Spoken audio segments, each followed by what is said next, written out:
नमस्कार मेरे प्यारे साथियों, मैं अंकित निर्वाण आप सभी का स्वागत करता हूं आप ही के अपने परिवार निर्वाण गुरुकुल में। कुछ आपको पीछे नजर आ रहा होगा, थंबनेल देख करके तो आप आए होंगे, जिसमें कि मैंने लिखा है हिंदुओं का शमशान बांग्लादेश। और वो दिन भी दूर नहीं होगा कि जब ये सारी की सारी चीजें भारत में भी आएंगी। अब आप कहीं ऐसे बहुत सारे लोग होंगे मेरे प्यारे साथी, जो कि हिंदू भी होंगे और मुस्लिम भी होंगे, जो ये कहेंगे कि सर आप भी हिंदू मुस्लिम करने के लिए आ गए हैं। मेरे प्यारे दोस्त, धर्म सभी बराबर हैं।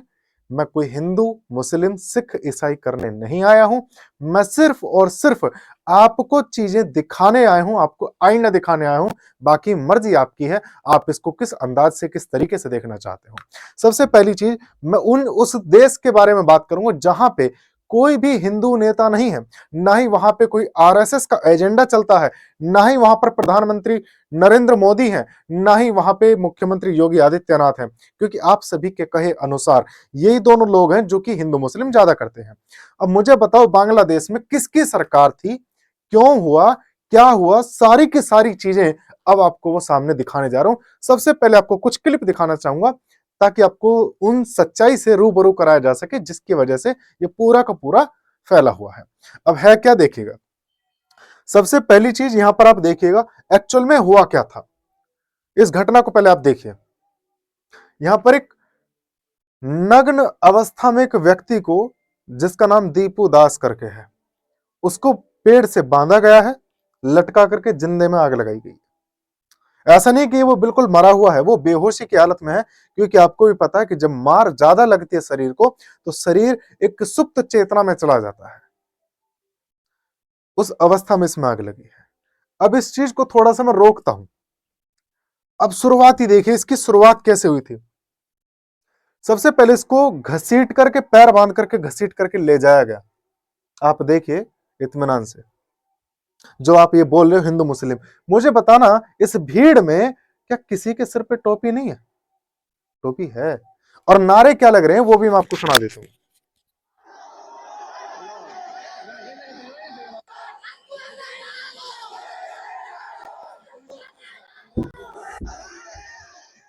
ठीक। अब आपको दोबारा से यहां देखिए, इसमें दिखाता हूं, आपको यहां क्लियर सुनाई देगा।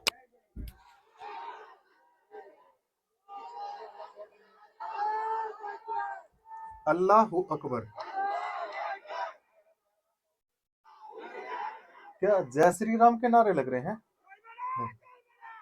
ना हिंदू के नारे हैं, ना सिख के नारे हैं, ना ईसाइयों के नारे हैं। जो लोग कहते हैं ना कि आतंकवादियों का धर्म नहीं होता, सही बात है, उनका धर्म नहीं होता, उनका मजहब होता है। बात को जरा गौर से देखिए। मैं ऐसा नहीं कह रहा हूं कि हर मुस्लिम आतंकवादी होता है, लेकिन मैं इतना जरूर कहूंगा, हर आतंकवादी मुस्लिम होता है। दोनों बातों में यहाँ पे दो तरीके के नारे लग रहे हैं।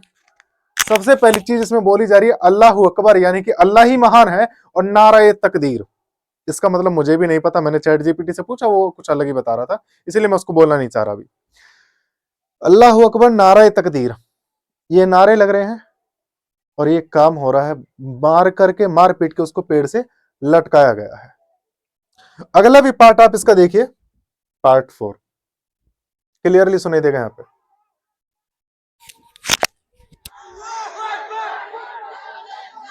नारा ए तकदीर, अल्लाह अकबर, आग लगाई गई जिंदे में। और ये सिर्फ एक अकेला केस नहीं है, और भी केस है। अभी हाल ही में एक महिला को सर्दी के मौसम में बिल्कुल चिल्ड ठंडा पानी डाला गया, कपड़े उतारे गए, उसके ऊपर ठंडा पानी डाला गया है। उसकी वीडियो मैं सामने इसलिए पेश नहीं कर सकता क्योंकि किसी भी महिला की इज्जत मैं यहाँ पे आपको उतर के नहीं दिखा सकता, क्योंकि मैं सम्मान करता हूं हर चीज का। अब बात करते थोड़ी सी और आगे की। ये जो प्रोपेगेंडा चला है, क्योंकि यहाँ बांग्लादेश में ना तो हिंदू की सरकार थी, और ना ही यहाँ पे कोई आरएसएस का कोई नेता या कोई यहाँ पे गया था कि भैया आप हिंदू मुस्लिम करो। ठीक है, पूरा प्रॉपर 90% मुस्लिम बाहुल्य क्षेत्र है, 10% हिंदू है। कितने हिंदू हैं, कितने मारे गए, क्या मारे गए, सारी की सारी कहानी मैं आपको बताता हूं। अब देखिए, बांग्लादेश की जो प्रधानमंत्री थी शेख हसीना, शेख हसीना, तो शेख हसीना के बड़े पैमाने पर विरोध प्रदर्शनों के बाद में इस्तीफा देने और देश छोड़कर चले जाने के कुछ ही घंटों बाद राजधानी ढाका में एक शख्स को उनके रिश्तेदार ने घबराकर फोन किया। इसका मतलब क्या है कि जब शेख हसीना ने अपना प्रधानमंत्री पद से इस्तीफा दिया, तो जब वो इस्तीफा देकर के चली गई, तो तुरंत ही कुछ मुस्लिम लोगों ने उसके घरों पे धावा बोल दिया। ये गनीमत रही कि वहां पे जाकर के उसके 18 लोग थे उस घर में मौजूद। 18 में से 4 के आसपास बच्चे भी थे। किसी को कोई हानि, कोई नुकसान नहीं पहुंचाया। लेकिन लेकिन मैं आपको एक चीज बताऊं, तोड़फोड़ पूरी करी। अब इसी कहानी के बाद में थोड़ा और अगर ध्यान से देखो, तो उसकी बहन ने बताया कि लाठी डंडों के साथ करीब 100 लोगों की भीड़ उनके घर में घुसी और फर्नीचर, टीवी के साथ बाथरूम फिटिंग्स तोड़ दी। और ये जो बात मैं कर रहा हूं, ये 2024 की बात कर रहा हूं, अभी की नहीं है। ये 2024 की बात है, जब शेख हसीना को मजबूर करा गया था प्रधानमंत्री पद से इस्तीफा देने के लिए। चलो जी, जब इस्तीफा भी दे दिया, जिसमें यहां पे देखो अब लिखा 18 लोगों में से किसी के साथ मारपीट नहीं की, क्योंकि वो भी मुस्लिम थे, और जो करने आए थे, मारपीट करने आए थे, वो भी मुस्लिम थे। कोई दिक्कत नहीं यहाँ पे, उनकी अच्छी बात रही। अब थोड़ा सा और आगे की अगर मैं बात करूं, तो आगे की बात बस इतनी कि इसी चीज को लेकर के अब गुस्सा बढ़ गया है पब्लिक के अंदर। तो गुस्सा निकाला कहां जाए? तो सारे मुस्लिम थे, सामने वाली पार्टी भी मुस्लिम थी, वहां पे गुस्सा निकाल नहीं सकते हम। तो हमने क्या करा कि भैया जितने भी 10% हिंदू हैं, उनको चुन चुन के ढूंढ ढूंढ के लेकर आओ, मारकाट बचाओ। बस ये काम था। कैसे था वो यहां पे आप देख सकते हैं कि भारत के विदेश मंत्री एस जयशंकर ने 6 अगस्त 2024 की बात है, को संसद में बताया, जो बात सबसे अधिक परेशान करने वाली है वो वहां रह रहे अल्पसंख्यक हैं। उनकी दुकानों और मंदिरों पर कई जगह हमले की जानकारी मिली है। हालांकि अभी इस बारे में पूरी जानकारी नहीं मिली है। हालांकि इन सब के बीच कई युवा मुस्लिम भी इस बर्बरता को रोकने के लिए हिंदुओं के घरों और धार्मिक स्थलों की रक्षा करने के लिए आगे आ रहे हैं। नो डाउट, क्योंकि अच्छे लोग हर जगह होते हैं और बुरे लोग भी हर जगह होते हैं। तो जो मुस्लिम लोग वहां कट्टरपंथी दिखा रहे थे, हिंदुओं की दुकानें, मंदिरों को तोड़ने की कोशिश कर रहे थे, तो उनमें से कुछ मुस्लिम लोग उनके बचाव के लिए सामने भी आए। बात दोनों तरफ की सामने होगी। अब आगे कहा गया कि बांग्लादेशी हिंदू आसानी से निशाना बनते हैं जब जब आवामी लीग सत्ता खोती है। आवामी लीग कौन सी पार्टी? जैसे हमारे यहाँ पे भाजपा पार्टी होती है, कांग्रेस पार्टी है, उसी तरीके से बांग्लादेश में आवामी लीग एक पार्टी है, जो कि शेख हसीना की पार्टी थी। तो जब जब वो शेख हसीना की जो पार्टी है वो सत्ता खोती है, तो तुरंत के तुरंत वहां पे बांग्लादेशी हिंदुओं पर दिक्कतें आनी स्टार्ट हो जाती है। जबकि सरकार मुस्लिम की थी, वो शेख हसीना मुस्लिम है, हिंदू नहीं है, लेकिन उन पर यानी कि हिंदुओं पर हमले होते हैं। अब थोड़ा और आगे की बात करें, बांग्लादेश के एक मानवाधिकार समूह एनओ 40 केंद्र के आंकड़ों के अनुसार जनवरी 2013 से लेकर सितंबर 2021 के बीच हिंदू समुदाय पर 3679 हमले हुए। इसमें तोड़फोड़, आगजनी और निशाना बनकर की गई हिंसा शामिल है। आगजनी, समझ रहे हो, जलाने वाली जो प्रक्रिया भी मैंने आपको दिखाई थी। अब इसमें और भी आगे की कहानी, आप खुद समझदार हैं। अब यहां पे मैं बात करूंगा, बीते 18 दिनों में, ये 6 जनवरी की रिपोर्ट है, यानी कि कल की रिपोर्ट में बता रहा हूं कि बीते 18 दिनों में बांग्लादेश में 6 हिंदुओं की हत्या, जिनमें से 4 से 5 अभी लिखे भी नहीं गए हैं, क्योंकि एक छोटी सी बच्ची थी, उसको भी जिंदा जलाया गया था उसी दौरान, जिस दौरान दीपू चंद्र जलाया गया था। ठीक है, अब अभी एक महिला के ऊपर ठंडा पानी डाला गया, बर्बरता करी गई, रेप करने की कोशिश भी करी गई। उसके लिए भी मैं यहाँ पे नाम मैंने नहीं लिखा है। बांग्लादेश सरकार हिंदुओं पर हो रहे हमलों को सामान्य अपराध बता रही है। समझ रहे हो, बांग्लादेश सरकार हिंदुओं पर हो रहे अत्याचारों को बिल्कुल सामान्य बता रही है कि ये तो आम बात है, कोई फर्क नहीं पड़ता वहां पे। अब आगे की चीज, लेकिन सवाल यह है कि बीते कुछ दिनों में यहां जिस तरीके से हिंदुओं पर हमला किए गए, वह चिंता की बात है। बीते 18 दिन में बांग्लादेश में 6 हिंदुओं की हत्या हुई है, एक विधवा महिला के साथ रेप हुआ है। ये फोकस करने वाली चीज यहाँ पे देखिएगा। एंटी इंडिया और एंटी हिंदू सेंटीमेंट लगातार बढ़ रहा है। बांग्लादेश में हिंदुओं की जो हत्या हुई, उनके 6 नाम कौन कौन है? 18 दिसंबर को हुई थी दीपू चंद्र दास की हत्या, जला करके जो मैंने वीडियो दिखाई थी वो दीपू चंद्र दास की ही है। 24 दिसंबर अमृत मंडल की, 29 दिसंबर विजेंद्र विश्वास की, 3 जनवरी खोकोन दास की, 5 जनवरी राणा प्रताप बैरागी की, और 5 जनवरी शरत चक्रवर्ती मणि की।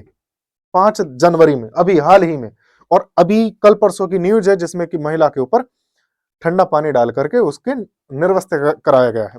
ये कहानी है। अब यहाँ पे ना तो आरएसएस है, ना भाजपा है, ना मोदी है, ना योगी है, जो हिंदू मुस्लिम करते हैं।